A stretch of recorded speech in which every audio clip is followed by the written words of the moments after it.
Puji nama Tuhan. Bapak Ibu yang dikasihi Tuhan, minggu yang lalu saya khotbah mengenai you are invited. Amin. Bapak Ibu kita semua diundang. Dan minggu yang lalu adalah khotbah di mana Tuhan Yesus melakukan mujizat yang pertama di pernikahan di Kana.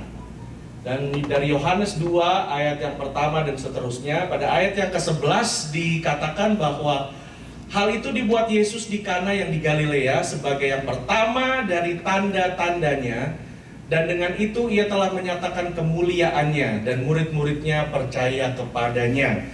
Bapak Ibu bisa mencatat atau bisa foto slide ini kalau mau ada catatan sepanjang khotbah sampai pada akhir khotbah. Lalu saya pernah bertanya juga mengapa Yesus harus menghadiri pernikahan ini.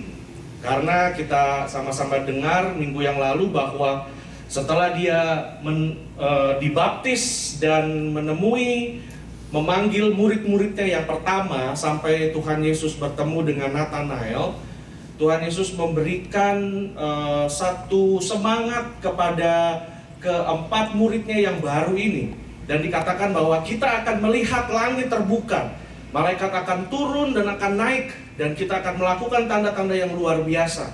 Mereka udah semangat begitu rupa, tapi di dalam kesemangatannya itu Tuhan Yesus berkata, tapi kita harus pergi ke pernikahan ini.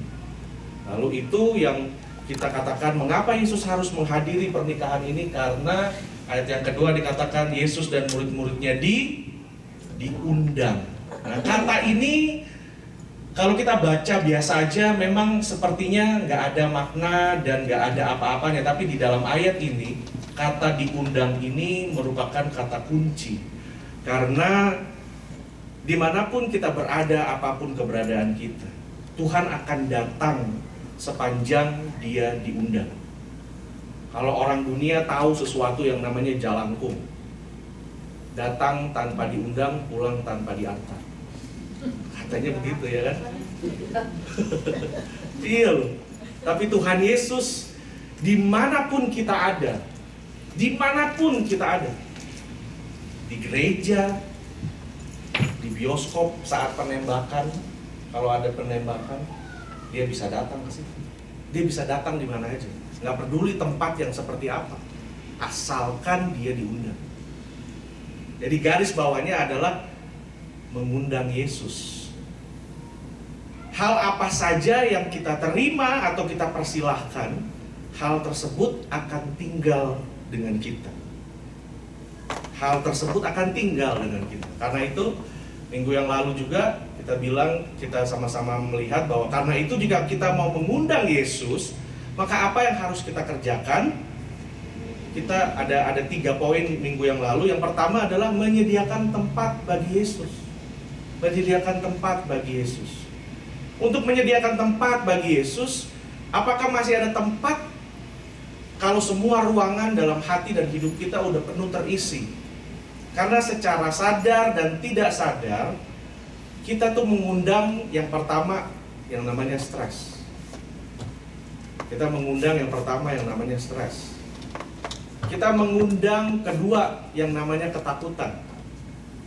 Stres yang sekarang karena mungkin salah satunya karena apa yang sudah kita spend selama Christmas, segala uang dan segala macam. Wah, sekarang jadi harus bayar semuanya. Kadang juga kita nggak sadar kita mengundang ketakutan karena terbiasa oleh khawatir dan khawatir terus. Lalu kita nggak sadar juga kita ada depresi dalam hati dan hidup kita. Karena kita mengizinkan dan secara tidak sadar mengundang kebencian untuk stay terus di situ. Lalu kecemburuan. Hal-hal ini secara sadar dan tidak sadar ada dan memenuhi hati dan hidup kita. Dan kita harus tahu bahwa kalau Tuhan datang, mesti sediakan tempat yang paling baik buat dia. Karena itu hal-hal yang gak berguna harus kita usir. Harus kita usir. Dan yang kelima adalah kekecewaan. Sadar tidak sadar kita mengundang kekecewaan. Nah, sore ini Bapak Ibu Saudara, saya melanjutkan. Ini khotbah seri ada lanjutannya. Saya ingin memulai sesuatu dari nomor 5, kekecewaan. Jika kita mau mengundang Yesus, stres, kita mengundang stres, ketakutan karena khawatir, depresi karena kebencian, kecemburuan, dan kekecewaan. Karena itu jika kita mau mengundang Yesus, apa yang harus kita kerjakan? Menyediakan tempat bagi Yesus. Minggu ini kita akan lihat yang pertama dari yang paling bawah, yaitu kekecewaan. Bagaimana caranya mengusir kekecewaan? Judul khotbah sore ini adalah kelanjutan dari yang minggu lalu. Bagaimana kita mengusir kekecewaan supaya Tuhan bisa layak masuk dan tinggal dalam hidup kita, daripada yang tinggalin hati kita itu kekecewaan. Kekecewaan itu sebuah perasaan, Bapak Ibu Saudara. Disappointment is a feeling of dissatisfaction that follows the failure of expectation or hopes to manifest. Bahasa sederhananya, kekecewaan itu sebenarnya ekspektasi yang tidak ketemu dengan realita. Saya maunya begini, tapi faktanya dan hasilnya, kenyataannya lain dari apa yang kita mau harapkan. Muncullah yang namanya kecewa. Coba colek kiri kanannya, jangan kecewa. Jangan kecewa. Karena ekspektasi dan realitas itu tidak bertemu. Kita harus consider bahwa apa yang kita harapkan, ekspektasi kita itu harus juga jangan terlalu tinggi, tapi juga jangan terlalu rendah. If you should consider your expectation are realistic, if not, adjust them to fit to reality. Harus disesuaikan, harus lihat kemampuan kita, seperti apa kita, keterbatasan apa yang ada dalam hidup kita, dan kita boleh mempunyai pengharapan. Tapi kalau kita taruh pengharapan kita kepada Tuhan, baru kita bisa, orang dunia bisa bilang, gantungkanlah cita-citamu setinggi langit. Kalau saya mau bilang, gantungkanlah cita-citamu kepada Tuhan. Karena Tuhan lebih tinggi dari langit. Tuhan lebih besar. Ada firman Tuhan, apa yang belum pernah dilihat oleh mata, oleh telinga. Namun juga kita harus realistik dan mengatakan bahwa Tuhan, apa yang Tuhan pandang baik, biar itu yang terjadi buat saya. Apa yang Tuhan pandang pantas, biar itu yang terjadi buat saya. Biar saya bisa menyesuaikan keinginan saya, kehendak saya, agar menjadi sama dengan kehendak Tuhan. Kadang-kadang di dalam hidup kita kecewa, nangis, marah, dan segala macam. Jangan kayak begini, tapi bilang, nggak apa-apa deh, kita bisa kerjasama. Biar orang lain yang terlebih dahulu, kamu nyerobot, orang Amerika ini paling nggak suka diserobot. Tapi banyak juga orang Indonesia nggak tahu ngantri. Di mana aja udah ada garisnya. Dia bisa aja tuh di mana gitu. Nggak heran kalau diteriakin, ya jangan marah gitu. Karena di mana aja nggak bisa gitu. Tapi go ahead, silakan di depan, nggak apa-apa. Tapi juga jangan kita sombong bilang, wah ini memang saya hebat lah, segala macam. Tapi bilang, oke, kamu memang hari ini lawan tenis saya, hampir saya dikalahkan sama kamu. Do this, salaman sama dia. Jangan juga bilang, wah my way or highway, atau my rules, ikutin kata saya apa enggak. Tapi bilang, wah kayaknya hari ini gantian deh, apa yang kamu pandang baik, biar itu aja. Jangan terlalu banyak komplain. Usually other people feeling. Kadang-kadang kita mesti taruh hati dan pikiran kita di sepatunya orang. Kata orang Amerika bilang, put yourself in others, in somebody else's shoes. Taruh hati kita, perasaan kita, gimana kalau kita yang ada di orang itu. Jadinya kadang-kadang consider semua itu supaya kita jangan cepat merasa kecewa. Saya mau mengundang Bapak Ibu Saudara untuk buka dalam kitab Injil Lukas pasal yang ke-13 ayat yang ke-6 sampai yang ke-9, 4 ayat saja. Lukas 13 ayat 6 sampai 9. Kalau sudah menemukan, saya mengundang kita akan bangkit berdiri. Lukas 13 ayat yang ke-6 sampai yang ke-9. 1, 2, 3. Lalu Yesus mengatakan perumpamaan ini. Seorang mempunyai pohon ara yang tumbuh di kebun anggurnya, dan ia datang untuk mencari buah pada pohon itu, tetapi ia tidak menemukannya. Lalu ia berkata kepada pengurus kebun itu, "Sudah 3 tahun aku datang mencari buah pada pohon ara ini, dan aku tidak menemukannya. Tebanglah pohon ini. Untuk apa ia hidup di tanah ini dengan percuma?" Jawab orang itu, "Tuan, biarkanlah dia tumbuh di tahun ini. Aku akan mencangkul tanah sekelilingnya dan memberi pupuk kepadanya. Mungkin tahun depan ia berbuah. Jika tidak, tebanglah dia." Terima kasih, puji Tuhan. Silakan duduk, Bapak Ibu Saudara. Di sini Tuhan Yesus waktu lagi berjalan dengan murid-muridnya, dia memberikan sebuah perumpamaan. Memberikan sebuah perumpamaan, Bapak Ibu Saudara. Dan konteks firman Tuhan ini saya ingin hubungkan dengan apa yang Tuhan Yesus rasakan. Dengan apa yang Tuhan Yesus rasakan setelah Tuhan Yesus melayani dalam bangsa Yahudi selama 3 tahun. Dia tidak mendapati, dia tidak melihat apa yang dia harapkan. Dan Yesus sebenarnya sebagai 100% manusia, 100% Tuhan, 100% manusia, dia sebenarnya merasa agak kecewa, saudara. Karena itu waktu lagi jalan dengan murid-muridnya, Tuhan Yesus tuh wise dan hikmat, pintarnya luar biasa. Di dalam kekecewaannya itu dia bisa keluarkan. Kalau orang kita kan bilangnya, udahlah unek-uneknya dikeluarin biar rasanya plong, gitu kan. Tapi benar, dia mengeluarkan apa yang jadi ganjalan di hatinya dengan memberikan sebuah perumpamaan. Padahal dia lagi komplain sebenarnya. Nggak pernah ngelihat ini. Saya nggak pernah lihat ini.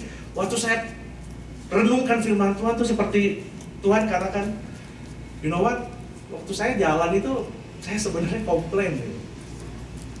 Saya komplain, saya rasa saya kecewa karena apa yang saya harapkan saya nggak lihat. Tapi saya nggak komplain kayak anak kecil dulu, wah ini kok panas sih, oh hujan terus gitu. Komplainnya, aduh. Tapi the way cara Tuhan Yesus menyatakan isi hatinya, menyatakan kecewa dan komplain itu sungguh nggak kelihatan. Nggak kelihatan. Dia lewat, dia lihat ada pohon. Langsung dia memberikan ilustrasi perumpamaan lewat sesuatu yang nature, alamiah, agriculture. Dia pakai itu. Perumpamaan ini merupakan konsep alam karena Tuhan ingin murid-muridnya mengerti bahwa konsep kasihnya Tuhan Yesus juga itu adalah konsep di mana sama nyatanya alam roh dan alam 3 dimensi yang kita lihat, sama nyatanya. Nah, saat ini saya ingin mengajak saudara, apapun musim yang sedang saudara lalui saat-saat ini, apapun pergumulan di dalam kehidupanmu, apapun musim-musim di dalam pertumbuhan rohanimu, imanmu, dan hatimu, saya ingin saudara, kita semua fokus ke 4 ayat ini saja dari Lukas 13. Karena di dalam 4 ayat ini terkandung kebenaran yang sangat besar. Dan 4 ayat ini saya akan bagi minggu ini dan minggu depan. Cuma dari 4 ayat ini aja. Nah, sekarang saya ingin membagikan kepada kita semua bahwa ada yang interesting di sini, bahwa ada seorang yang datang. Nanti saya kesini lagi. Ada seorang yang datang dan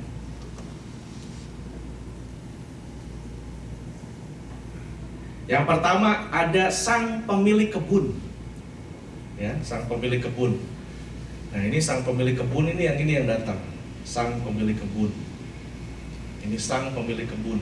Dia datang, dia lihat. Nah, sang pemilik kebun ini adalah sang pemilik kebun yang kecewa. Ada sang pemilik kebun yang kecewa. Ada pengurus kebun, manajer kebun itu yang mengecewakan.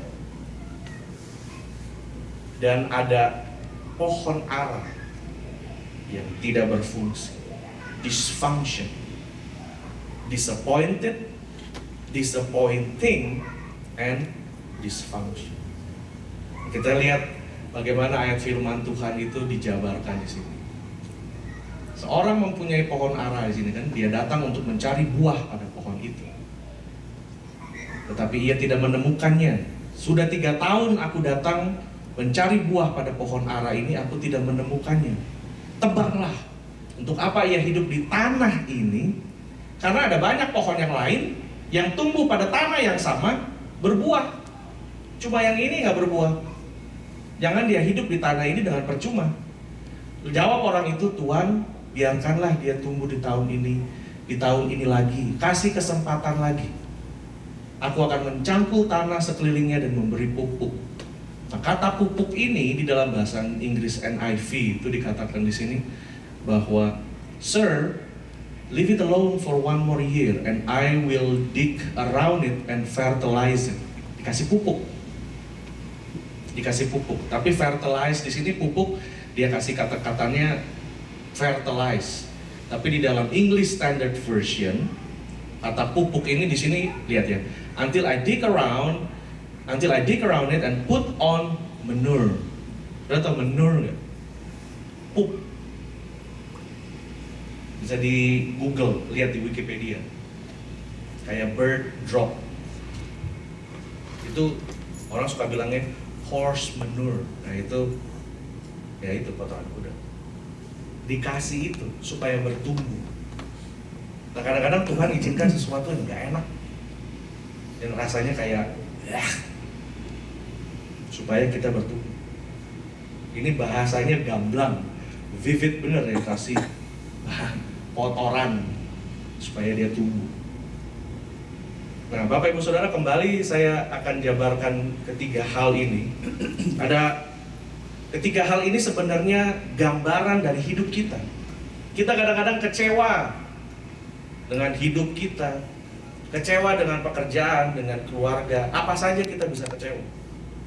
Bahkan kadang-kadang orang lain bisa mengecewakan kita, dan kita pun bisa mengecewakan orang lain.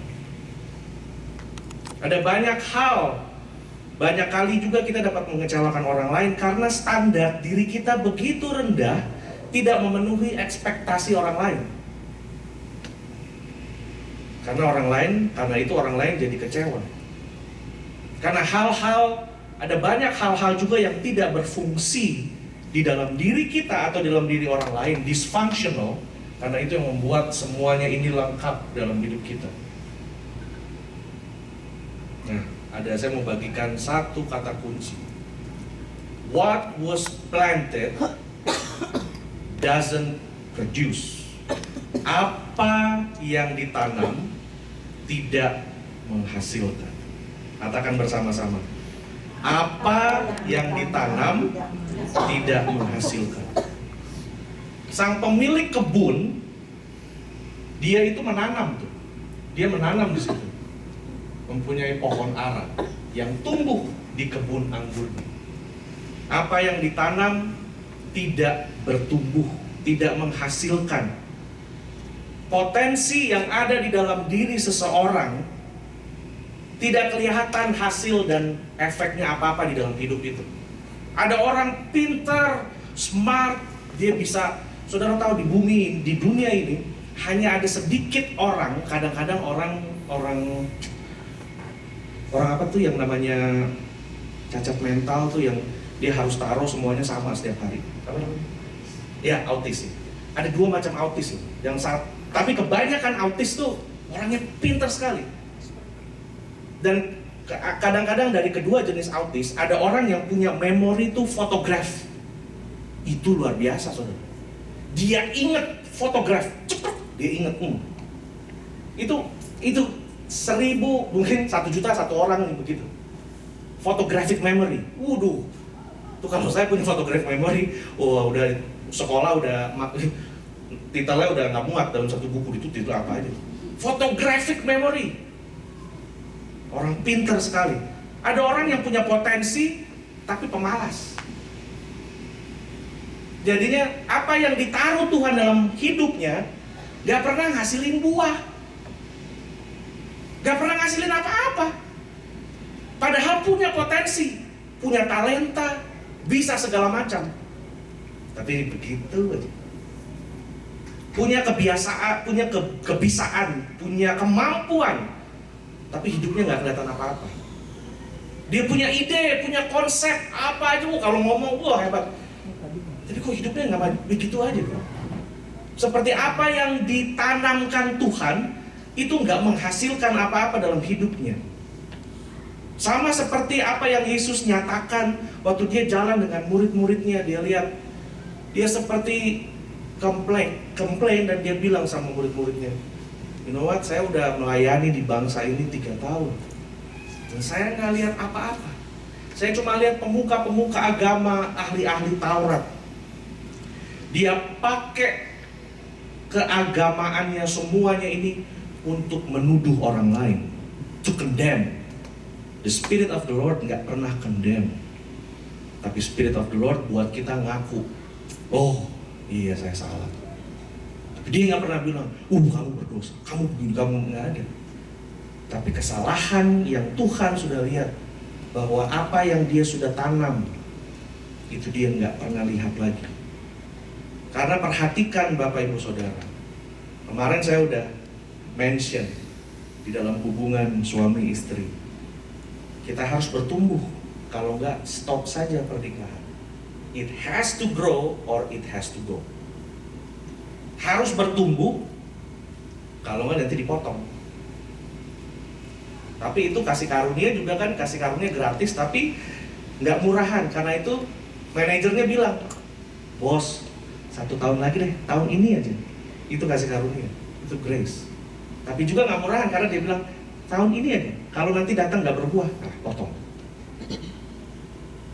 Jadi kita lihat di situ, perhatikan bahwa apabila Bapak Ibu Saudara di dalam hidup kita ada hal-hal yang mati atau hal-hal yang tidak hidup atau membawa kepada kematian, itu ada terus dalam hati kita, itu akan menghalangi hal-hal yang baik yang punya potensi untuk hidup dan bertumbuh menjadi mati.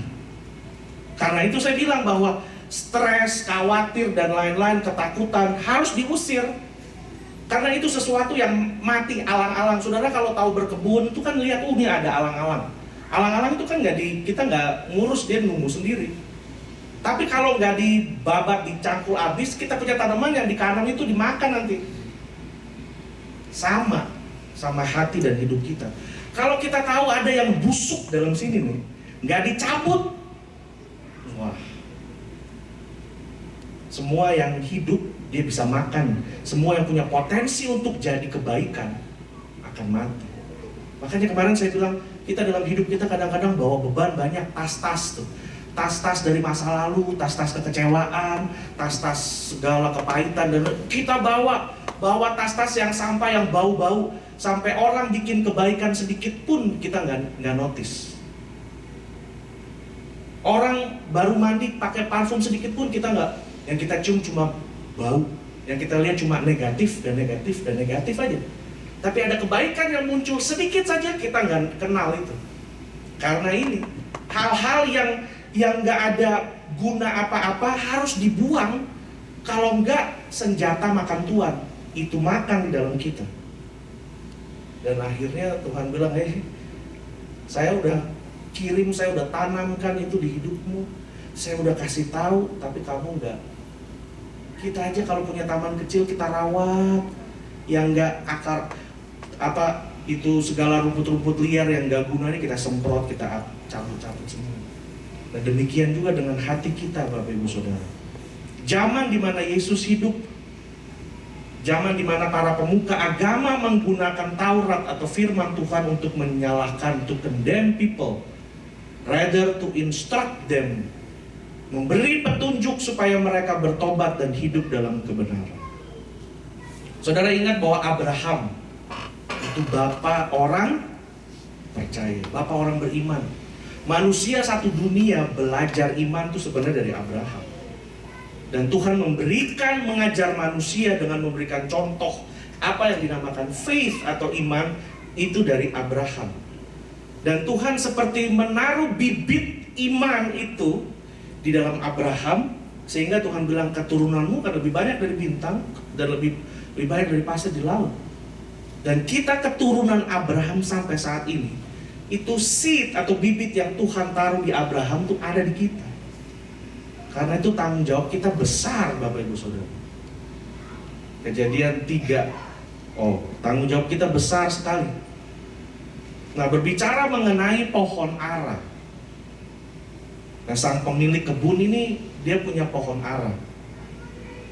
Pohon ara itu di dalam Alkitab selalu melambangkan mengenai peace and prosperity, damai dan berkat Tuhan. Bahkan pohon ara udah dimention sejak awal dari Kejadian 3 ayat 17. Adam dan Hawa tuh waktu mereka jatuh dalam dosa, mereka tahu mereka telanjang, mereka cematkan apa? Daun-daun itu kan. Saudara tahu itu daun apa? Daun pohon ara. Ini. Lalu mereka menyemat daun pohon ara dan membuat cawan. Dari awal. Dan gak kebetulan Tuhan memakai contoh daripada pohon ara tersebut.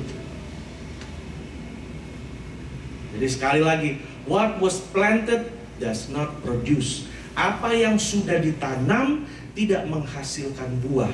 Tapi Tuhan itu Tuhan yang adil. Katakan, Tuhan itu Tuhan yang adil. Dia nggak pernah mengambil sesuatu yang dia tidak tanam. Maka itu, God never picks what He never plants. Kita manusia cenderung kita nggak taruh modal di mana-mana, suka-suka yang kita mau ngambil kredit biar yang dapat pujian kita dan lain-lain. Padahal yang kerja orang lain, ya manusia begitu. Tapi Tuhan nggak begitu. Dia nggak pernah meminta sesuatu yang dia nggak pernah kasih. Dia nggak pernah taruh itu bibitnya. Kalau kita mau sadar, Bapak Ibu Saudara, di dalam hidup kita banyak kita yang berusaha untuk menumbuhkan sesuatu yang Tuhan tidak pernah taruh dalam hati kita, tidak pernah tanam dalam diri kita, Karena itu mungkin banyak kita yang merasa kecewa karena kita mungkin berusaha untuk menumbuhkan sesuatu yang Tuhan tidak tanam, Tuhan tidak berikan buat kita, yang bukan Tuhan tujukan kepada diri kita.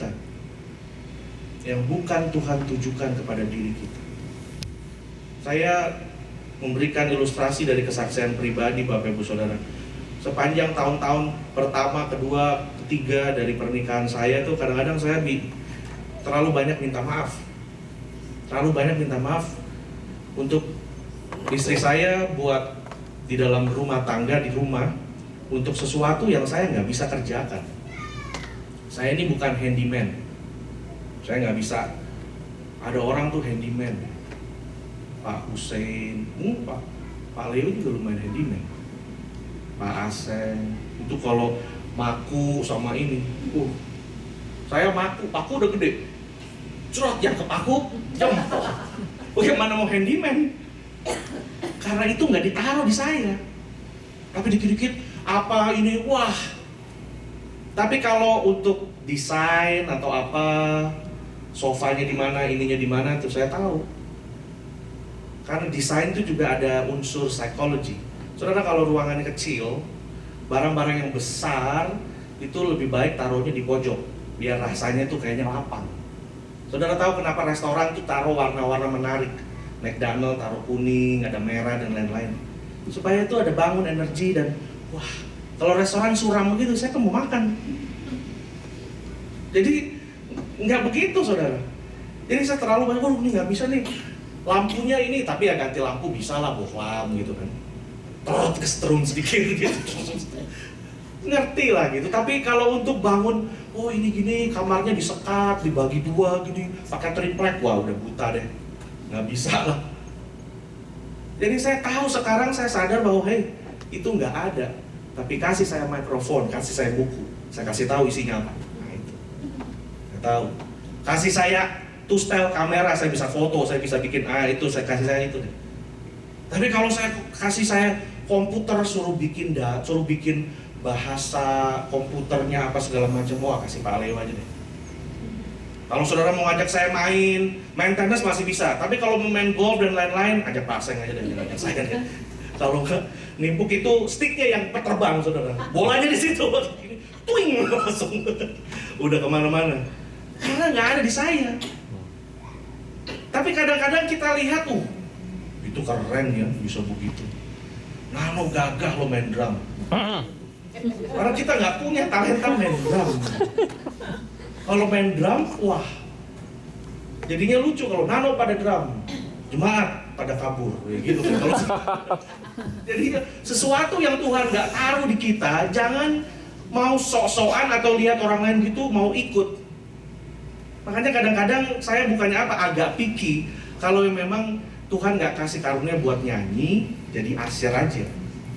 Karena Tuhan kasih sesuatu tuh ada ininya, ada contoh tujuannya. Kalau saya Nano nggak ada, kita nggak ada main musik, udah pasnya main drum aja lah sama Afifah. Mau nyanyi apa tuh? Jadi kayak topeng monyet sudah, nggak ini. Tapi kalau nggak ada itu, saya masih bisa main gitar.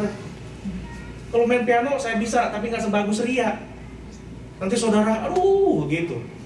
Makanya puji Tuhan, dia bisa main.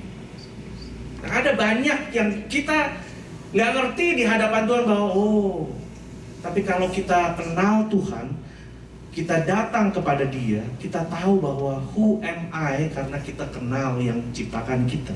Kita dekat dengan Dia, baru kita tahu. Ada banyak yang Tuhan nggak taruh, tapi kita mau juga bikin. Jadi kita lihat bahwa Dia sudah memilih kita, Bapak Ibu Saudara. Ada former President of the United States, Presiden yang ke-37, Richard Nixon. Dia bilang bahwa kebesaran yang sesungguhnya itu datang bukan karena the true greatness comes not when things go always good for you. Kebesaran yang ada dalam hidup kita bukan datang karena semua hal yang kita mau itu ada dalam hidup kita. Semua hal yang kita mau itu ada. Wah, itu kelihatannya kayaknya, kamu ini orang besar, enggak. Tapi the true greatness comes, kebesaran yang sesungguhnya datang pada saat engkau dicobai, tested. When you have taken some knocks, ketika engkau dalam pergumulanmu, engkau terbentur, engkau ditampar, face some disappointment, menghadapi banyak kekecewaan, kesedihan datang. Because only if you have been in the deepest valley, kalau kita bisa pernah ada di dalam masa kesedihan, masa kekecewaan yang begitu dalam, kita akan bisa menghargai apa yang namanya sukacita.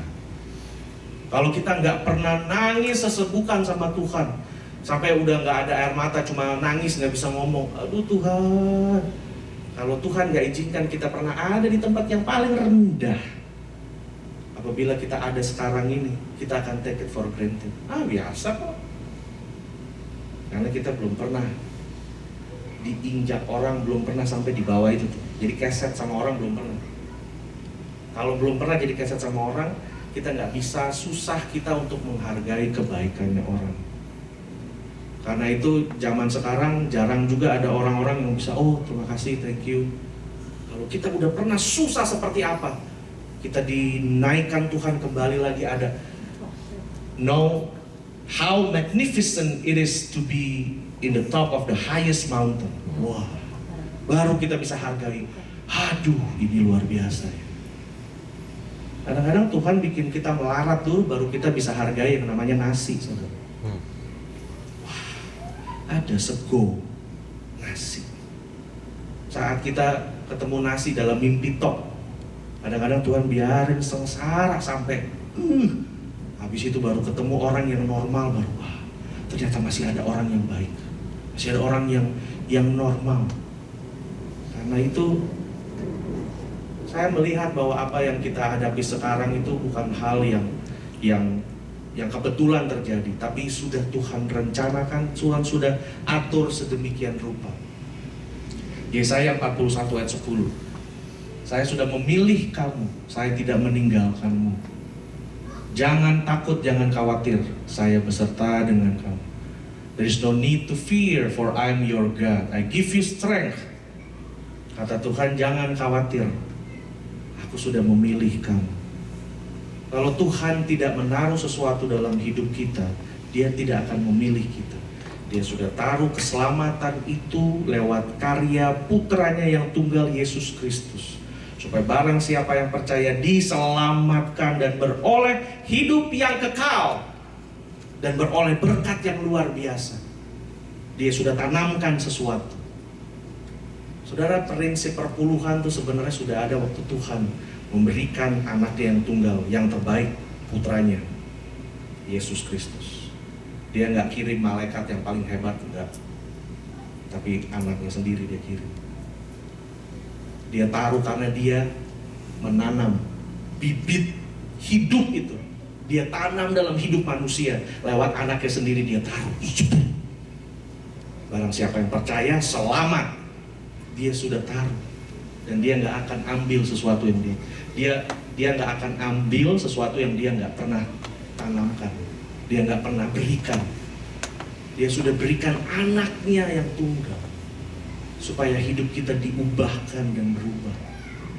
Dia memilih Bapak Ibu Saudara supaya Bapak Ibu Saudara menjadi istri yang takut akan Tuhan, menjadi suami yang takut akan Tuhan, menjadi orang tua, menjadi anak-anak yang tahu berbakti dan takut akan Tuhan.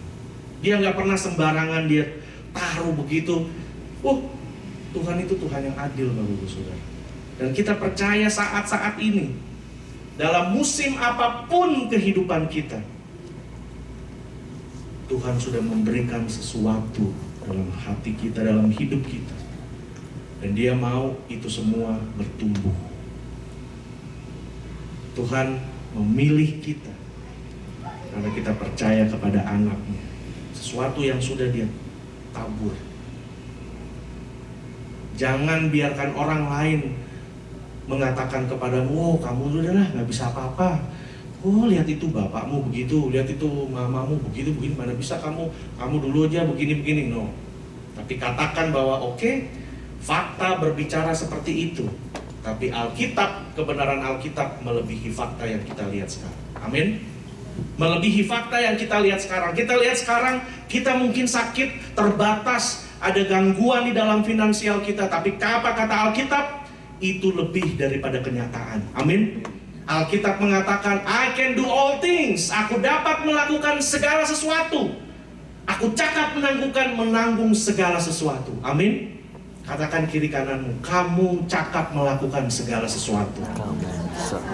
Karena Kristus di dalam kita. Amin. Kita cakap melakukan segala sesuatu karena Kristus di dalam kita. Dia sudah taruh Kristus, Dia tanamkan. Dia tanamkan benih itu. Sore ini Bapak Ibu Saudara, what was planted have to produce something. Gereja kita butuh para orang-orang yang mau melayani. Jangan dikira, ini cuma segini doang, saya nggak mau sebar. No, saya percaya Bapak Ibu nggak usah jauh-jauh. Itu ada kamera di belakang. Siapa yang mau operasikan kamera di zoom in, zoom out, biar orang di YouTube juga lihatnya nggak bosen gitu. Kalau kamera itu ngelihat cuma kepala saya aja begini, bosen saudara. Silo gitu kan. Udah mungkin dia begini loh. Sekolah minggu, bantu asyar, apalagi hujan begini. Pakai payung, apa aja Bapak Ibu Saudara. Saya mau menghargai ibu-ibu kita yang setiap hari Minggu malam menyediakan makanan, bukan hanya menyediakan, habis itu nyuci-nyuci. Pak Leo Bu Lina bawa itu jirigen air, kadang netes, kadang juga mungkin lupa gitu. Lupa ditutup karena dia pikir voice comment, tutup. Enggak, itu belum voice comment gitu. Jadi mesti tutup sendiri. Ada netes, ada yang lap-lap. Orang nggak pernah ngelihat itu Bapak Ibu Saudara. Tapi pelayanan adalah yang gak dilihat oleh manusia. Buat Bapak di surga berharga lebih dari saya di depan. Tapi orang sukanya tuh di bawah lampu, biar kelihatan. Suka kalau nanti kamu pimpin doa ini, ya nggak apa-apa. Tapi gereja kita butuh orang-orang yang bisa ngatur semuanya.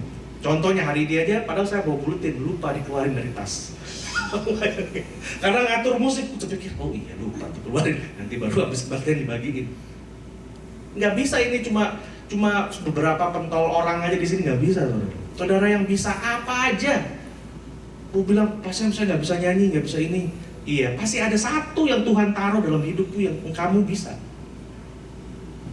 Salaman orang aja deh, bilang, oh selamat hari Minggu ya.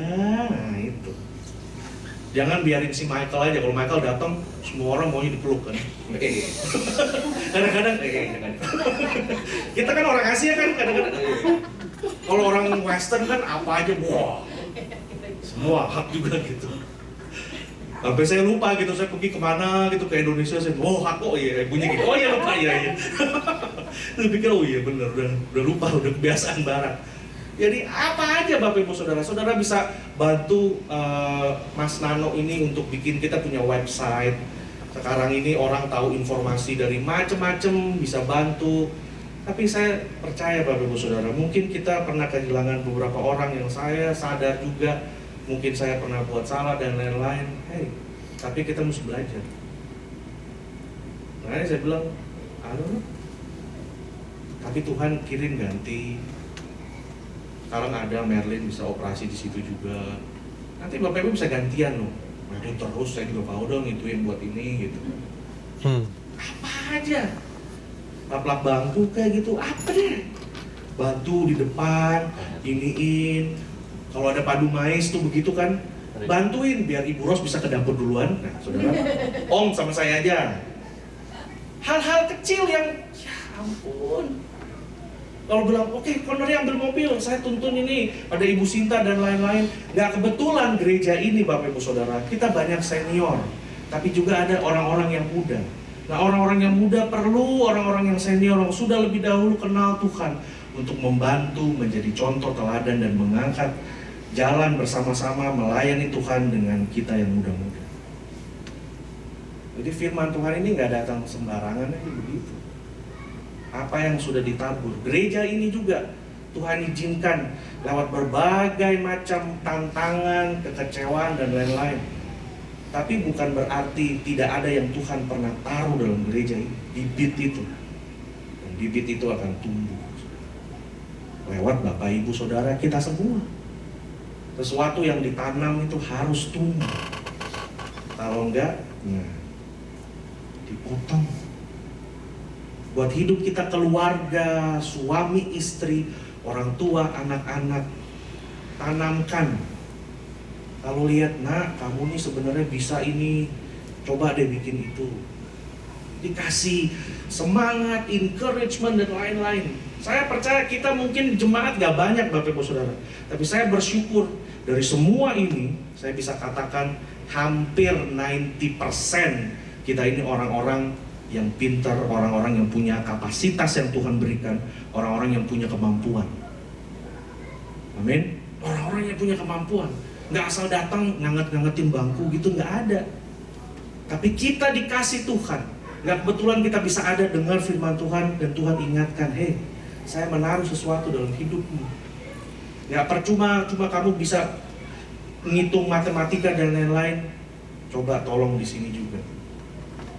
Saya membuka kesempatan dari bantuin ibu-ibu untuk siapin dapur di belakang dan lain-lain. Kita masih bersyukur saudara, kita masih bisa nyewa gedung.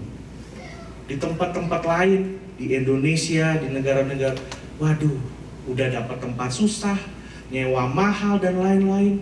Tapi kita ini, we have such a privilege. Karena itu mesti dihargai. Hari Senin kita di sini gantian. Setiap bulan gereja A, B, C bersihin gereja ini. Gereja Meksik, gereja Spanish, gereja yang American sama kita. Nah bulan ini kita yang bikin bersih. Hari Senin malam yang lalu Pak Toto shampoo ini karpet. Bukan rambut aja disampul, karpet juga bisa disampul, benar. Dia shampoo, pakai hair dryer nggak bisa tuh karpetnya. Kita bisa gantian, bisa apa saja kita bisa kerjakan.